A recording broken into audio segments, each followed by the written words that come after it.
اس لیے کہ جب احرام والے لوگ ہیں نا، احرام جنہوں نے باندھا، جنہوں نے حج کرنا ہے، انہوں نے بھی اپنے بال حجامتیں نہیں بنوانی. آپ کو معلوم ہے نا، جنہوں نے احرام باندھا ہے انہوں نے بھی حجامت نہیں بنوانی ہے.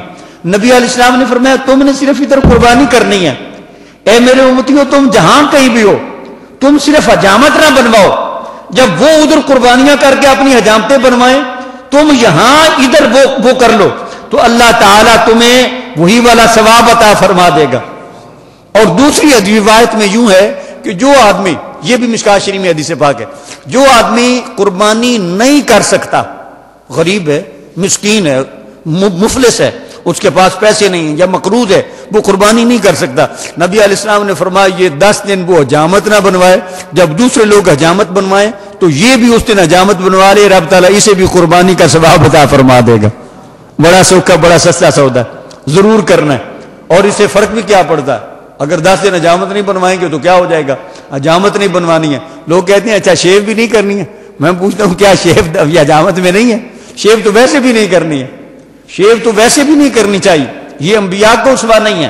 میں نے پوری الحمدللہ کتابوں میں کھیلتا رہتا ہوں ہر وقت، تقریباً یہی ماحول ہے ہمارا، لیکن میں نے واللہ کسی ایک نبی کے متعلق کوئی ضعیف روایت بھی نہیں دیکھی ہے کہ کوئی نبی شیو کرواتا تھا. یہ نبیوں کی یہ شکل نہیں ہے. البتہ یہ آپ میں سے بھی کئی سارے لوگ ہیں جنہوں نے یہ آرام مصر دیکھے ہوں گے، مصر میں گئے ہوں گے. آپ کو معلوم ہے کہ وہاں پر مصر میں جو اس کی فرعون کی جو ممی ہے، ڈیڈ باڈی، آج کل تو ممی بڑے عجیب معنی میں کرتے ہیں. میں دیکھتا ہوں کہ ہمارے کلچر یہ کہاں سے آ گئے.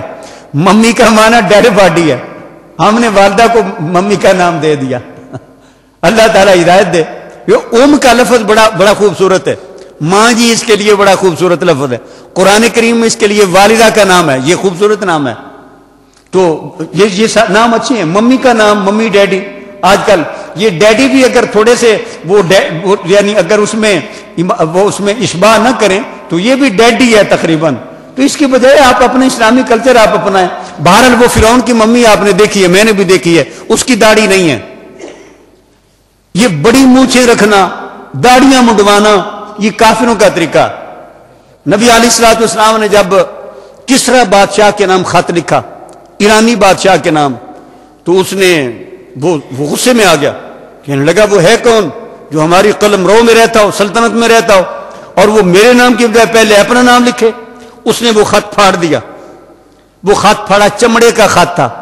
وہ خط اصل میں جو اب بھی وہ خط، پہلے وہ لبنان کا ایک وزیر تھا، اس کا نام تھا ہنری فرعون، اس کی لائبریری میں وہ خط، اصل خط اب بھی موجود ہے.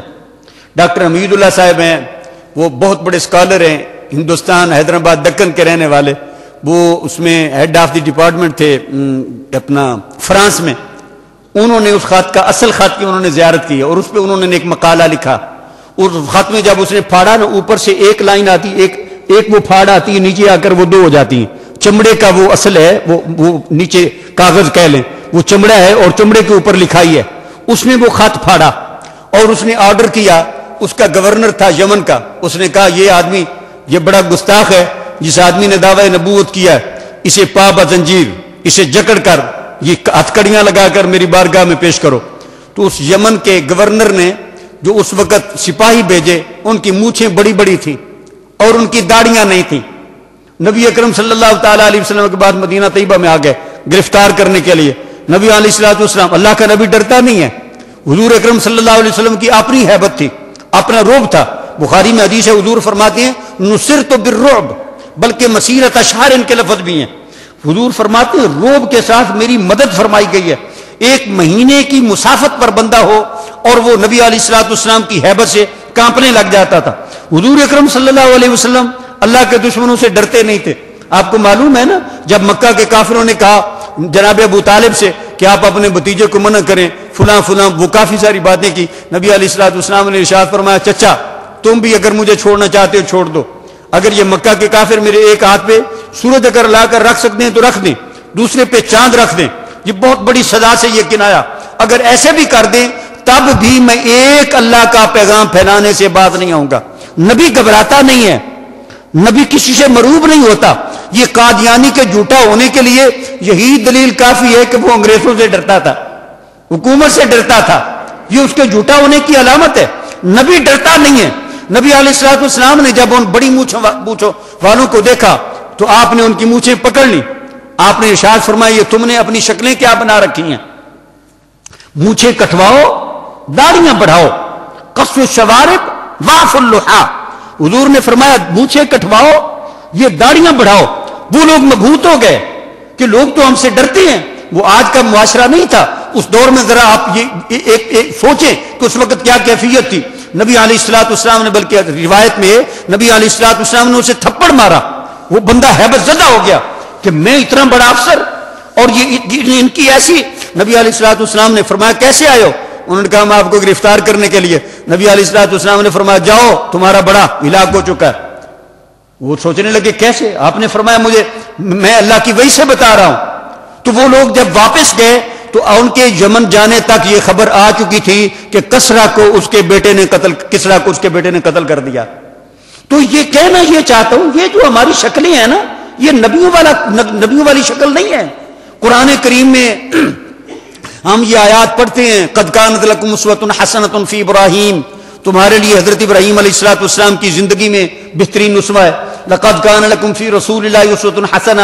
تمہارے لیے رسول اللہ صلی اللہ علیہ وسلم کی زندگی میں بہترین اسوہ ہے. لیکن ہم اسے اپناتے تو نہیں ہیں. ہم تو آج تک اپنی شکلیں نبی کے سانچے میں نہیں ڈال سکے. یہ کتنی حیران کن بات ہے. اب یہاں میں اسی مفہوم کو تھوڑا آگے لے جانا چاہتا ہوں. اب پارہ 2 سورہ بقرہ, رب تعالیٰ ارشاد فرماتا ہے وَإِذِ ابْتَلَىٰ إِبْرَاهِيمَ رَبُّهُ بِكَلِمَاتٍ فَأَتَمَّهُنَّ قَالَ إِنِّي جَاعِلُكَ لِلنَّاسِ إِمَامًا. حضرت ابراہیم علیہ الصلوۃ والسلام کو ان کے رب نے آزمایا, کئی سارے کلمات سے آزمایا, مختلف ان پر آزمائشیں آئیں.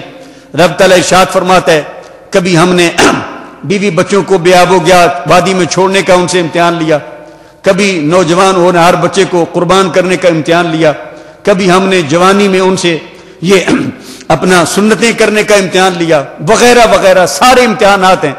تو ہم نے ان کے امتحان لیے. فَأَتَمَّهُنَّ یہ باب افعال ہے, اس کے اندر تکرار اور مبالغہ پایا جاتا. فَأَتَمَّهُنَّ ہم اس کا معنی گرامیٹیکلی یہ کر سکتے ہیں. حضرت ابراہیم علیہ الصلوۃ والسلام کے متعلق رب تعالیٰ فرماتا ہے کہ حضرت ابراہیم علیہ الصلوۃ والسلام نے سارے امتحان A+ گریڈ میں پاس فرمائے. اعلیٰ طریقے سے انہوں نے امتحان پورے کیے. اب اس کے نتیجے میں اللہ نے ڈگری کیا دی, سرٹیفکیٹ کیا ایشو کیا. یہ حیران کن بات ہے. اب آپ اس سے اندازہ فرمائیں گے کہ انبیاء کرام کے انعامات کیا ہیں, ان کا منصب کیا ہے, اور ہمارا اس کے ساتھ رویہ کیا ہے. اللہ تعالیٰ نے ان امتحانات کے پاس کرنے کے رزلٹ کے طور پہ ارشاد فرمایا قال انی جاعلک للناس اماما. اے ابراہیم علیہ السلام تم نے ہمارے سارے امتحان پاس کر لیے, ایک گریڈ میں پلس میں پاس کیے, جاؤ ہم نے تمہیں لوگوں کا امام بنا دیا. کیا ہم اللہ تعالیٰ کے اس اعلیٰ انعام سے محبت کرتے ہیں یا نہیں؟ آپ کہیں کہ ہم تو اپنے اماموں کی بڑی عزت کرتے ہیں. میں کہوں گا پھر آپ خود اپنے بیٹوں کو اس لائن میں کیوں نہیں لگاتے ہیں؟ یہ سوال ہے نا آپ سے, پوری امت سے یہ میرا سوال ہے. اگر آپ انبیاء کرام کے مشن سے مخلص ہیں اور ان کی حقیقتاً آپ عزت تکریم کرتے ہیں تو پھر آپ اس مشن کو اپناتے کیوں نہیں ہیں؟ یہ پوری امت کے لیے یہ سوال ہے اور یہ حیران کن ہے. عالم ممبر پہ بیٹھ کے واز کرے گا,